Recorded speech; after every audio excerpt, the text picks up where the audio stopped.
Yang Hobo. Good morning, everyone. I'm here with Jason Hernandez, General Manager of Toronto FC, and we're thrilled to have him join us today as we build excitement for the upcoming World Kong Cup 2025, part of this year's Mississauga Hong Kong Festival happening in the Labor Day long weekend. Jason, thank you so much for being here. Hey Nicholas, how are you? Thanks so much for having me. It's really a pleasure to be here and spend some time with you. Thank you. So now, for those who might not follow MLS as closely, Jason, can you briefly share a bit about your journey from being a professional player to becoming the GM of Toronto FC? So my journey, I'm American. I was born in the U.S. I grew up in kind of the New York, New Jersey area. I grew up loving the sport, playing as a young child. Was lucky enough to play in high school and university, and got drafted to MLS in 2005. And so I got drafted to the team in New York. It's now called the Red Bulls. At the time, it was called something else. That's how old I am. The teams had different names. And then I spent 2 years in LA, 7 years in San Jose for the franchise there, the Earthquakes.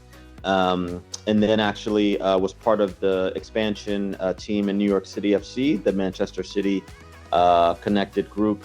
And then I finished my final 2 years in Toronto in 2017 and 2018. And so it was a very long and fruitful career of 14 years. I was very fortunate to finish it here in Toronto with a great club. You know, we won many trophies, competed in many big games, and it was really a blessing. And so once I retired in 2019, I had the opportunity to join the front office and learn this side of the business, the sporting side, and continue to work and grow.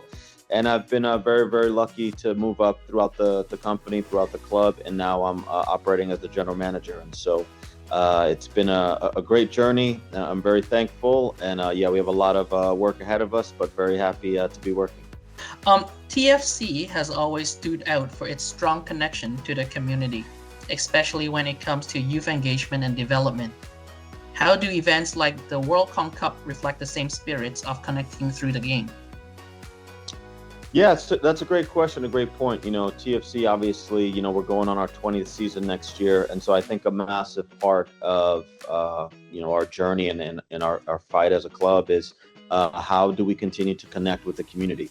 And I think it's been a big, actually, point of emphasis for our company, which is MLSE overall, and the different programming and the different vehicles we have in trying to make sure that we're engaged with the community, as far as whether that be MLSC Launchpad or us on the club side, actually working and being able to provide different opportunities to have people come into our doors and learn a little bit about us and continue to engage. And I think the biggest element that we have going for us at TFC is we play the world's game, right? Football is the global game. And so in what ways we can continue to connect with such a diverse community and such a diverse demographic as Toronto. We understand, how many folks are here in Canada and in the GTA specifically that, aren't necessarily from here originally. And so that diversity and that international quality that speaks to our game, which is football, it makes all the sense in the world why we would always try to have touch points with the community and continue to be a part of it. With tournament like the World Kong Cup popping up across Canada, especially in culturally rich cities like Mississauga, how do you see grassroots and community level competition playing a role in the future of soccer in this country? Yeah, that's a great question. I think when we talk about the continued growth of just Canada in general and the type of folks that are coming to this country, continuing to, whether it be through the workforce or through athletics, show themselves and be a part of the community and part of sport.